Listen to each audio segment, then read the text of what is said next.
right, so you're scheduled to have a joint replacement. There's a lot to cover here, and this video is going to go over all of those different things to think about, mental and physical preparation, what to expect, the process, and we'll go over that with this video. So as you're preparing for surgery, there's a lot that's going to have to happen. Number one, think about this as a mental preparation just as much as a physical preparation. So physical preparation, sure, we do all the things. We will have you get all the different clearances you need, which we're going to talk about. We'll have you get all of the orders and labs, and all that stuff's very important. But just as important, if not, in my opinion, perhaps even more important, is the mental preparation for it. Joint replacement is a process. It is not a sprint, it's a marathon, and there's going to be a lot that's required for it. The first thing I would say is, like we talked about before, patience in yourself and understanding that it is a process. A lot of patients want immediate fixing, immediate recovery, immediate improvement. And though there are some things that'll be immediately better, like for a hip replacement, that pain that you have in the groin will immediately be better. The process of getting back and immediately doing the things that you want to be doing potentially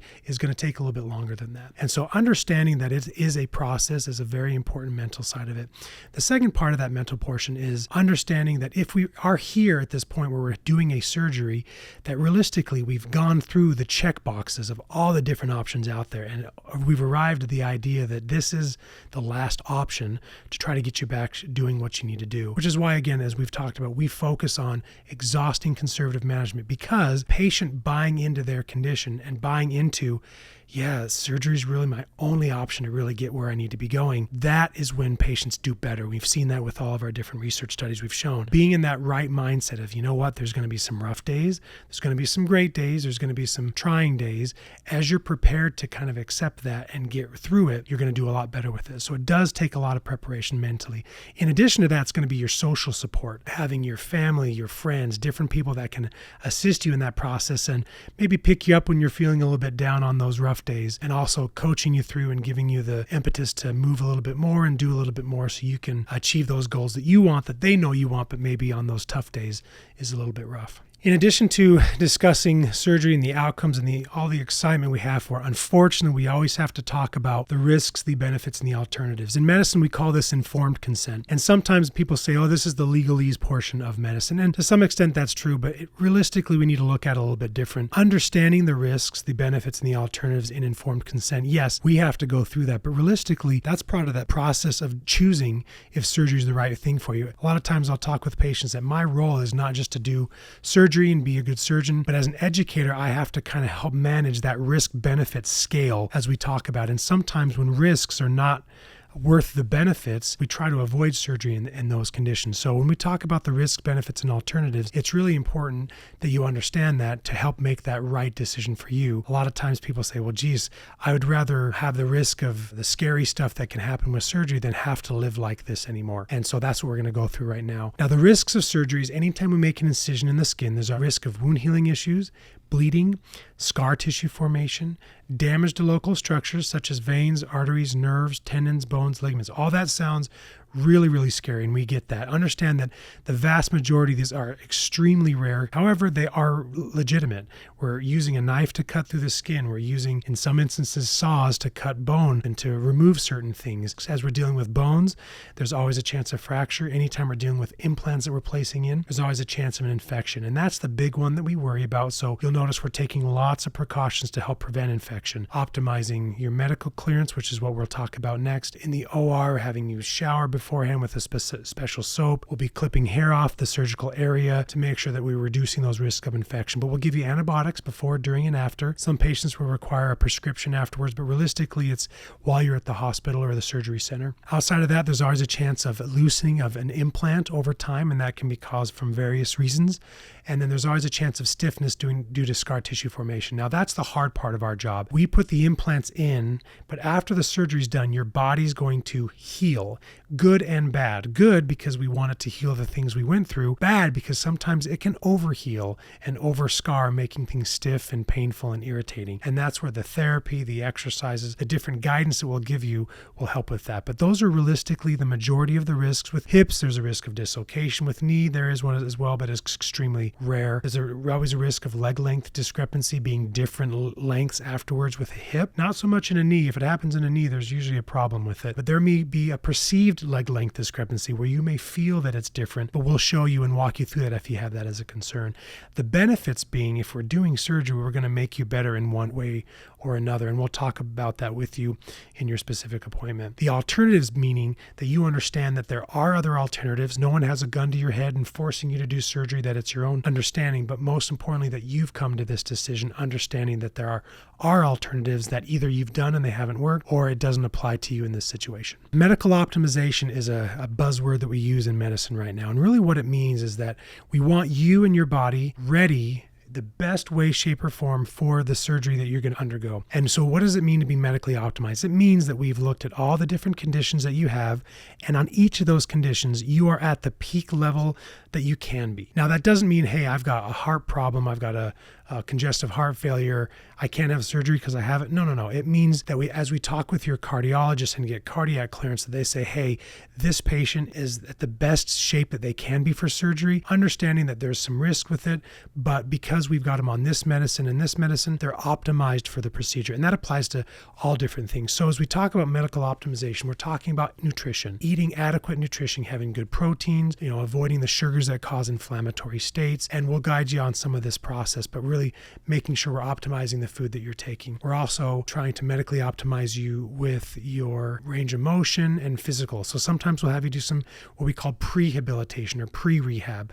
And that simply means we may have you do some therapy to get your motion and strength better so that your recovery process is going to be better. In addition to that, we'll be making sure your conditions are managed the best way possible. If you're smoking, we'll have you have smoking cessation or stopping for a certain period of time. If you have chronic opioid use, can we reduce those opioids that you're using, because the longer you're on them, the less we can control your pain because your body's kind of used to it. If you're diabetic, optimizing your diabetes to have your A1C being less than 7.7 because it reduces the risks of complications. If you have rheumatoid arthritis, taking off some of the medicines that sometimes you may need to be off of in preparation for surgery. If you have heart issues, seeing your cardiologist and getting clearance. And again, same thing, it's just making sure that you're in the best position in order to have the fewest risks possible for surgery. For those patients that are on blood thinners, it's holding those blood thinners so that you don't bleed too much during surgery. We also have to balance that with if you're on them because of a history of blood clot or PEs, we don't want you off that for too much. So having a plan involved with your primary care,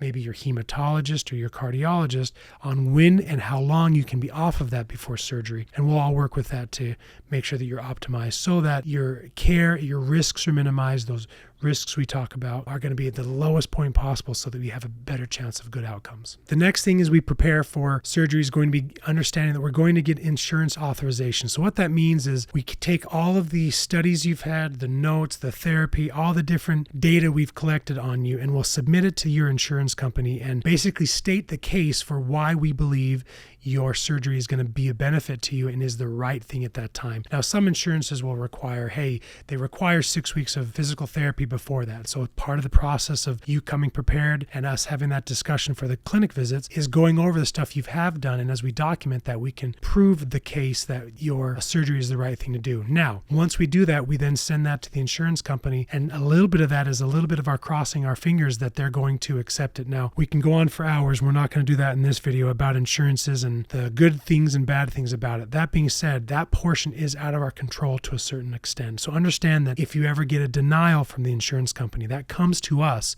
and we'll immediately fight that and see why they denied it. And oftentimes it's because they didn't look in the right space. They may say, hey, we require physical therapy, and we actually say, hey, we can prove that they had it and they did fine. So sometimes there's a little back and forth, and that goes back to that patience that we've required. Be patient with us that we're trying to fight that battle for you. Sometimes we've had insurance companies actually have the denial and then they send a letter to the patient saying, well, your doctor didn't do X, Y, and Z. Understand that a lot of times they try to shift blame off themselves.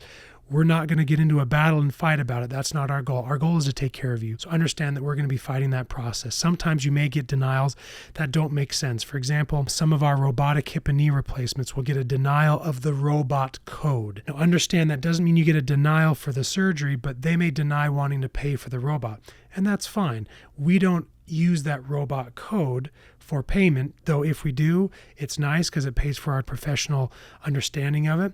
But if we get a denial, that doesn't matter. What we're doing is we're trying to use that robot to have the best outcome. So if there's a denial, we understand that. We'll walk you through what that means and how realistically it means we just drop that code and we still take good care of you. But that insurance process can be frustrating, but know that we're going to go through it with you to make sure that we have it approved beforehand, because we don't want to do surgery if it's not approved. Otherwise, you're going to get stuck with a bill that you don't need to worry about, and you shouldn't, because you manage it with your insurance costs. All right, so in general, we're going to talk about what your surgery is going to entail. Now, beforehand, once we have the approval, the hospital or surgery center is going to call you beforehand and go through all your medical history, go through all your medications, and confirm everything that we have sent them that they have is correct and accurate. And that's good. We have these multiple checks and balances. Now, in that process, they're going to give you some instructions. A lot of times it'll be, hey, there's a soap you need to get. You're going to clean a certain area beforehand. You're going to fast at midnight. If you have a GLP-1 or a weight loss medicine or a certain diabetic medication, there's some requirements to maybe stop that for a couple weeks before,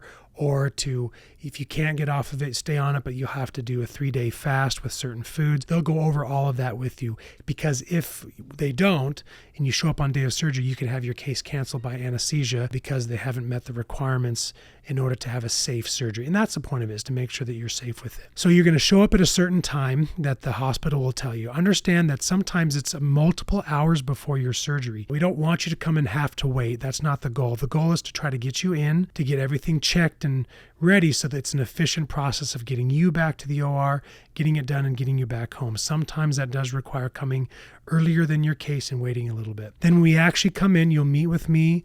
We'll go over your consent again. We'll sign your limb, the area we're doing surgery. The anesthesiologist will come in and talk with you about what to expect and how we're going to do it. They may do a general anesthesia. We may do this under a spinal and block, which doesn't mean you'll be awake, but it doesn't mean they have to put a tube down your throat and breathe for you, but you'll breathe naturally as you're sedated. Then after that's done, they may or may not give you a block to a certain area that helps provide your post-operative pain. Then we'll get you back to the operating room. The whole operating surgery takes me somewhere between an hour to 2 hours, depending on what we're doing. And then afterwards, we'll get you back to the recovery area. You'll wake up either from your general anesthesia and have a little grogginess, or if you've had a spinal, you'll wake up with no grogginess but no pain because you can't feel that specific limb. And then once you can walk because your grogginess is better or your numbness is worn off from your spinal, we'll get you working with a physical therapist right away. Up, walking and moving, we'll have you clear physical therapy, and if your pain is good, you don't have any nausea, most of our patients for total joints are going home the same day. And if you qualify for that and you do well, we'll send you home and we'll go that process. If not, because of maybe some breathing issues, maybe you feel dizzy, you're nauseous, stuff like that, we may have you stay the night and watch you overnight. And there's no rhyme or reason for why some patients have issues and some don't. The key thing is we just want you to be safe. And at the end of the day, if you don't feel comfortable going home and the plan was to get you home, you just have to specify, you know what, I'm not comfortable. I'd like to spend the night. And there generally has to be a medical reason for it, but often if you don't feel comfortable, that's usually enough for it. And then afterwards, either you go home the same day or you go home the next day. You'll get to your house with your family, and at that point, we'll then have a home health physical therapist come to your house within the next 24 hours. What they're going to do is check you in, make sure that your house is adequate for the recovery process. There's no big things to trip over, and they can just make sure everything is good. But then they'll walk you through the process. In general, they'll talk to you about showering. In general, you can't shower for the first 72 hours because we want that wound to be water resistant, not waterproof yet, but water resistant. A lot of times you'll have that waterproof dressing on. And so on that day 3, you'll begin to shower. But we don't want you to submerge it. So no baths, hot tubs, lakes, rivers, streams, any of those things are going to submerge it, because that will be about 6 weeks before that incision is completely waterproof. And then they'll do some more physical therapy. They'll show you the stuff you should be doing every day. And then on postoperative day 5, they'll come and they will change your dressing. Now make sure that they do. Sometimes they may say, nope, your dressing looks good, we're going to leave it. We actually want them to remove it and actually look at the incision to make sure there's no allergic reaction and there's no beginning areas of infection, cellulitis, kind of the stuff that we can get ahead of and get control of beforehand. And you'll do that physical therapy once every 2-3 days. at home for the first 2 weeks. Then at the 2-week mark, you'll come see me. We'll make sure your incision looks good. We'll change the dressing. We'll take off any stitches or staples, which in general, you won't have that. You'll have a glue mesh on the outside. There's no stitches to remove. And then we'll transition at that point out to outpatient physical therapy for another 4 weeks, so a total of 6 weeks of physical therapy. And at that point, most of our patients return and see us at that 6-week mark saying that they've turned the corner. They're back doing the things they want to do, the things they need to do for sure, but we'll start to kind of release them back doing the things they want to do again, with the idea of some certain restrictions they may have based on their patient-specific issues. But at the end of the day, the biggest restriction will be using common sense, knowing that if it hurts to do something, transition slowly back. Don't go back and run a marathon, even though we've had patients do that and it makes me freak out at the 6-week mark. But we'll give you some of that guidance to get back to your care. Driving at that point, the 6-week mark, if it's been your right knee or hip, that's when your gas to brake return speed will often return.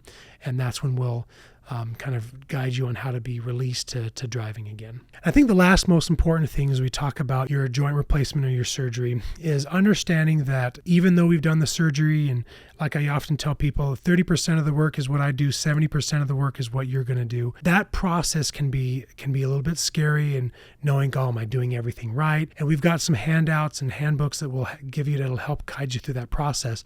But at the end of the day, the most important thing is to understand is that you need to communicate with us if there's any questions or concerns.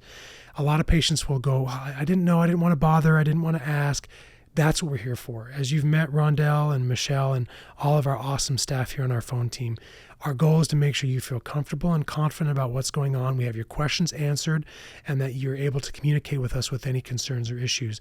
As many of you have noticed, you can text our main office line, and it goes to our care coordinators with Rondell and Michelle, and they will review those things in real time if it's during office hours. If it's not during office hours, you probably got a text message that says, hey, reach back up to us, or someone will reach up to you once our office opens.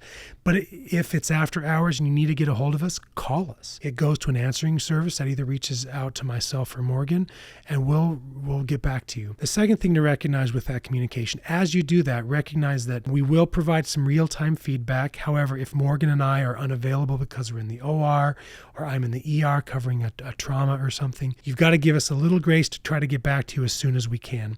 What we would ask that you try to do, if you know you're running out of medication, give us a day or two notice before you run out so it's not as urgent and then you don't get behind on your medications. The best thing you can do is just communicate with us. Most of the clinic visits and ER visits can often be avoided and mitigated if we just have good communication and you communicate with us, tell us what's going on. You can send us pictures of your incisions and tell us detailed what's going on so we can call you and talk one-on-one about what's happening and we can help reduce that.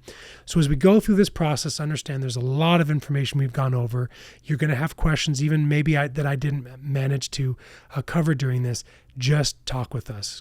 Call Rondell, text us, call us, and we'll make sure that this whole process isn't as scary as what some people can think.